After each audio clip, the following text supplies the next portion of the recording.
আসসালামু আলাইকুম প্রিয় দর্শক মণ্ডলী, আজকে আমরা একটি অতি গুরুত্বপূর্ণ এবং সাধারণ সমস্যা নিয়ে কথা বলবো। এটা হচ্ছে নাক ডাকা থেকে sleep apnoea, obstructive sleep apnoea বা ওএসএ, যেটা একটা অতি গুরুত্বপূর্ণ এবং কমন সমস্যা। প্রায় 90% মানুষেরই কোনো না কোনো সময় নাক ডাকে। সাধারণ নাক ডাকা আমরা যেটা অতি ক্লান্ত থাকলে, ঘুমিয়ে গেলে ডাকি, বা আপনি বসে বসে ঝিমোতে নাক ডাকি, ওটা তো সমস্যা না। কিন্তু যখন আমার নাক ডাকা অতিরিক্ত হয়ে যাবে, বেশি জোরে হয়ে যাবে, এটা অন্যের সমস্যার কারণ হবে, বা হাজব্যান্ড ওয়াইফের বা স্পাউসের সমস্যা হবে, বা রুমমেটদের সমস্যা হবে, তখনই দেখা যাচ্ছে যে নাক ডাকাটা একটা সমস্যা বা একটা রোগ হিসেবে চিহ্নিত করা হয়। এই জন্যে মানুষ অনেক সময় ডিপ্রেশনে ভোগে, অনেক সমস্যায় ভোগে। এবং এই নর্মাল নাক ডাকা থেকে শুরু করে মানুষের যখন অনেক বেশি হয়, শ্বাস বন্ধ হয়ে যেতে পারে, ওইটাকে আমরা স্লিপ অ্যাপনিয়া পড়ি। শ্বাস বিভিন্ন লেভেলে বন্ধ হয়ে গেলে, অক্সিজেন কমে যায়, স্যাচুরেশন এটা 94% কমে গেলে তখন আমাদের বিভিন্ন সমস্যা হয়। তখন আমরা ঘুম ভেঙে যায়। এর মধ্যে যদি কারো 1 মিনিট 2 মিনিট বন্ধ থাকে, তাইলে অনেক সময় অনেক সমস্যা হতে পারে। ব্রেন অক্সিজেন কম পেলে বা হার্ট অক্সিজেন কম পেলে হার্ট অ্যাটাক হতে পারে, স্ট্রোক হতে পারে। নাক ডাকা থেকে যখন আমরা অবস্ট্রাকশন হয় বা স্লিপ অ্যাপনিয়াতে চলে যাই, তখন এটা দেখা গেছে সাধারণত আমরা 10 সেকেন্ডের বেশি যদি নিঃশ্বাস বন্ধ থাকে, তখন এটা স্লিপ অ্যাপনিয়া বলে। স্লিপ অ্যাপনিয়া এটা অনেক মাইল্ড, মডারেট, সিভিয়ার হতে পারে। এটা অনেক সময় বেশিরভাগই অবস্ট্রাকটিভ স্লিপ অ্যাপনিয়া হয় 80 to 90% ক্ষেত্রে। আরেকটা হচ্ছে সেন্ট্রাল স্লিপ অ্যাপনিয়া। অবশ্যই স্লিপ অ্যাপনিয়া সাধারণত নাক ডাকা বললাম আমরা, আসলে গলাতে বেশি সমস্যা। এটা গলাতে দেখা গেছে আমাদের এখানে চর্বি জমলে, যারা মোটা, শর্ট নেক, তারপর চিন শর্ট, এগুলো, তারপর আমাদের জিহ্বার গোড়া অনেক মোটা, তারপর আলা জিহ্বা মোটা, চারিদিকে টনসিল বড় বা ফ্যাট জমে, চর্বি জমে, যখন আমাদের অনেক বেশি শ্বাসনালী চিকন হয়ে যায়, তখন এই চিকন শ্বাসনালী দিয়ে যাওয়ার সময় যখন আওয়াজ হয় পাইপের মতো, সেখানে দেখা গেছে যে নাক ডাকাটাও ওইভাবে উৎপন্ন হয়। এবং ডাকতে ডাকতে যখন আমরা এক সময় বন্ধ হয়ে যায়, তখন আর শ্বাস নিতে পারি না। তখন এটা বেশি বন্ধ থাকলে, 10 সেকেন্ডের চেয়ে বেশি বন্ধ থাকলে এটাকে স্লিপ অ্যাপনিয়া বলে। স্লিপ অ্যাপনিয়া সাধারণত খুব বেশি হলে তখন এটা অবস্ট্রাকশনের জন্য অবশ্যই স্লিপ অ্যাপনিয়া বলে। এটা সাধারণত অবশ্যই স্লিপ অ্যাপনিয়া যেমন নর্মাল নাক ডাকা থেকে শুরু করে অবস্ট্রাকশন হয়ে মানুষ ঘুমের মধ্যে স্ট্রোক করে মারাও যেতে পারে, সাডেন কার্ডিয়াক ডেথ। এই জন্য বিষয়টা খুব গুরুত্বপূর্ণ। যখন বেশি নাক ডাকা থেকে অবস্ট্রাকটিভ স্লিপ অ্যাপনিয়া হয়ে যাবে, বেশি হয়ে যাবে, গুরুতর হয়ে যাবে, তখন কিন্তু সে ঘুম ভেঙে যায়, বারবার ঘুমাতে পারবে না, সাউন্ড স্লিপ হবে না, সারাদিন তার মধ্যে একটা তন্দ্রাচ্ছন্ন ভাব থাকবে। তখন সে দেখা গেছে যে যেখানে যায়, টেবিলে, বাস স্ট্যান্ডে টিভি দেখার সময় ঘুমিয়ে যাবে, কারণ তার ঘুমটা ভালো হয় নাই, ইরিটেটেড থাকবে। তখন তার ডায়াবেটিস, প্রেশার হওয়ার চান্স আছে। আবার যাদের ডায়াবেটিস, প্রেশার আছে, ওরা সহজে কন্ট্রোল করতে পারবে না, কারণ sleep is a great medicine. যখন সে ঘুমটা ভালো করতে পারবে না, তখন দেখা যাচ্ছে যে তার এই বিভিন্ন প্রেশার, ডায়াবেটিস এগুলো সহজে কন্ট্রোল হবে না, বা এগুলো নতুনভাবে শুধু দেখা দিবে। এবং দেখা যায় ওবেসিটি থাকে, এবং ওবেসিটি আরও বাড়তে থাকে, ওজন কমাতে পারে না। এগুলোর জন্য অনেক ধরনের সমস্যা। এটাকে আমরা সাধারণত ডায়াবেটিস, প্রেশার, আর যদি স্লিপ অ্যাপনিয়া থাকে তো ওবেসিটি, এটাকে আমরা সিনড্রোম জেড বলি, মেটাবলিক সিনড্রোমের মতো। তো এটাতে আমরা অবশ্যই আমরা চিকিৎসকের পরামর্শ নিতে হবে। এই জিনিসটা আমাদের অনেকে সচেতনতা নাই, অনেকে মনে করে যে নর্মাল নাক ডাকা, সমস্যা হবে না।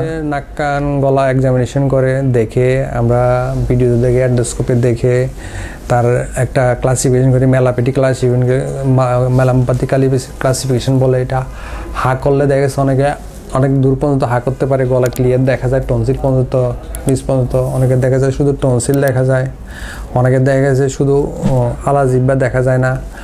যাদের দেখা যাচ্ছে শুধু গ্রেড 4, 1, 2, 3, 4 আছে, 4 মেলামপাটি, অর্থাৎ আলা জিহ্বা পর্যন্ত দেখা যায় না, হার্ট প্লেট দেখা যায়, টনসিলও দেখা যায় না, ওদের ক্ষেত্রে এইসব নাক ডাকার সম্ভাবনা বেশি হতে পারে। পরীক্ষার মধ্যে একটা হচ্ছে গোল্ড স্ট্যান্ডার্ড পলিসোমনোগ্রাফি বলে।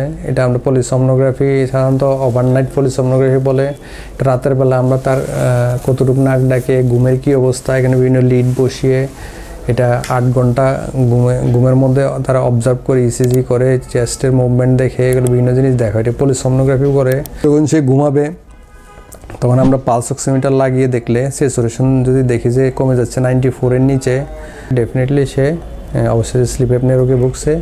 অথবা যদি ডে টাইপ একটা স্লিপ চার্ট করি আমরা, ইফোর্ট স্লিপিনেস স্কেল বলে, এটা গ্রেডিং করে আমরা যদি করতে পারি, তাহলে কেউ যদি ঘুমে যায় বসে বসে দাঁড়িয়ে দাঁড়িয়ে এইভাবে আমরা গ্রেডিং করে বের করতে পারি তার কারণ।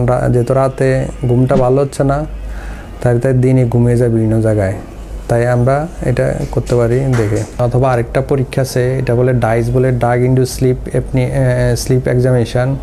এটা আমরা তাকে সামান্য সময়ের জন্য ঘুম পাড়ানো ওষুধ দিয়ে, তখন আমরা সে ঘুমিয়ে গেলে তাকে একটা এন্ডোস্কোপি করে, ভাইব্রেটর এন্ডোস্কোপি করে দেখি তার কোথায় ভাইব্রেশন হচ্ছে। এটা করলে ক্লিয়ারলি বোঝা যায় কোন লেভেলে, তার কি সফট প্যালেটে, হার্ড প্যালেটে, নাকি সার্কুলারভাবে অরোফেরিংস কলাপস করতেছে, ওটা নাকি লেরিংসে হচ্ছে, নাকি অবস্ট্রাকশন হচ্ছে, এটা আমরা ক্লিয়ারলি বুঝতে পারি। এটা আমরা দুইভাবে চিকিৎসা করতে পারি, একটা মেডিকেল ট্রিটমেন্ট আর একটা হচ্ছে সার্জিক্যাল ট্রিটমেন্ট। মেডিকেল ট্রিটমেন্টটা হচ্ছে প্রথমে লাইফস্টাইল মডিফিকেশন করতে হবে, তার ওয়েট কমাতে হবে, এক্সারসাইজ করতে হবে। একটা হচ্ছে নর্মাল এক্সারসাইজ যেটা আমরা হাঁটতে পারি, জোরে জোরে দৌড়াতে পারি, জিমে যেতে পারি। আর একটা হচ্ছে ব্রিদিং এক্সারসাইজ, জোরে জোরে শ্বাস নিতে পারি যোগার মতো, নাক দিয়ে বুক ভরে শ্বাস নিয়ে মুখ দিয়ে ছাড়তে পারি ওপেন এয়ারে গিয়ে। তারপর আমরা ওয়েট কমালে ভিতরে চর্বিও কমলে অনেক সময় ঠিক হয়ে যায়, মাসেল স্ট্রেংথ বাড়ে। তারপর আমরা কাত হয়ে শুইতে পারি, মাথা উঁচু করে, ব্যাড এন্ড একটু উঁচু করে আমরা শুলে ঘুমাতে পারি। অনেক সময় চিত হয়ে শুলে বেশি হয়, এখানে সফট প্যালেট আর টাং লেগে যায়, তখন আমাদের স্নোরিংটা এটা বেশি হয়। আমরা কাত হয়ে যদি শুই এবং একটু মাথা উঁচু করে দুইটা বালিশ দিয়ে বা ব্যাডিন প্রফ টাপ করে উঁচু করে শুই, তখন দেখেছে আমাদের এটা অনেকটা কমে যায়। 2 নাম্বার হচ্ছে আমরা কোনো ঘুমের ওষুধ খেলে ঘুমের ওষুধ বাদ দিতে হবে। আমরা ব্রেন স্টিমুল্যান্ট আমরা খেতে পারি, যেমন ড্রাগ আছে কিছু। আরেকটা হচ্ছে আমরা মেশিন ইউজ করতে পারি, এরপরে সিপ্যাপ, কন্টিনিউয়াস পজিটিভ এয়ারের প্রেশার অথবা বাইপ্যাপ, এগুলো দিয়ে আমরা অনেক সময় ঘুমালে দেখা যাচ্ছে এখানে একটা ডিভাইস থেকে এখানে স্যাচুরেটেড অক্সিজেন আসলে এখান দিয়ে আমরা অক্সিজেন একটা নিউমেটিক স্পিন তৈরি করে এবং নাক মুখ দিয়ে অক্সিজেন ঢুকলে তখন আমাদের দেখা গেছে ক্লিয়ার হয়ে যায় এবং ভালোভাবে ঘুম হয়। এটাকে বলে সিপ্যাপ মেশিনগুলো একটু দামি, তো 50,000 থেকে 1 লাখ টাকা। ওইটা অনেক সময় দেখা গেছে সমস্যা করে, ঘুমের সময় অনেকে ক্লাস্ট্রোফোবিয়া করে বা ঘুমের ড্রাইনেস করে মাউথের, বা অনেকে দেখা গেছে পাশ ফিরতে পারে না। তো আমরা আরেকটা করতে পারি, এগুলোতে যদি কারো অ্যাডজাস্ট না হয়, ঠিক না হয়, খুব বেশি হয়ে যায়, তখন আমরা সার্জিক্যাল ট্রিটমেন্টে যেতে পারি। যদি নাকে অবস্ট্রাকশন হয়, নাকের হাড্ডি বাঁকা থাকে, মাংস বড় থাকে, আমরা সেপ্টোপ্লাস্টি অপারেশন করে নাক হাড্ডি সোজা করে স্পেস তৈরি করে দিতে পারি টার্বিনেট রিডাকশন করে। আর যদি গলার মধ্যে সফট প্যালেট, হার্ড প্যালেট সমস্যা হয়, তাহলে ইউপিপি বলি, ইউবিলো প্যালাটোপেরিঙ্গোপ্লাস্টি, যেটার মাধ্যমে আমরা টনসিল কেটে উপরে একটু শর্ট করে স্পেসটা বাড়িয়ে দিতে পারি। আর যদি টাং কারো ঠিক থেকে টাং বেস কমিয়ে দিতে পারি। এগুলো আমরা সাধারণত করে থাকি এখানে আমরা করে ভালো ফল পেয়েছি।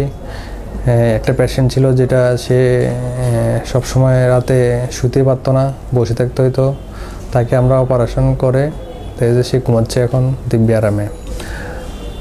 আবার এখন নতুন ডিভাইস আসছে, এখানে একটা যেহেতু এটা জেনিউগ্লোসাস মাসেল থেকে অনেক সময় বেশি হয়, এখানে চেস্টের সাথে একটা ডিভাইস লাগানো হয়।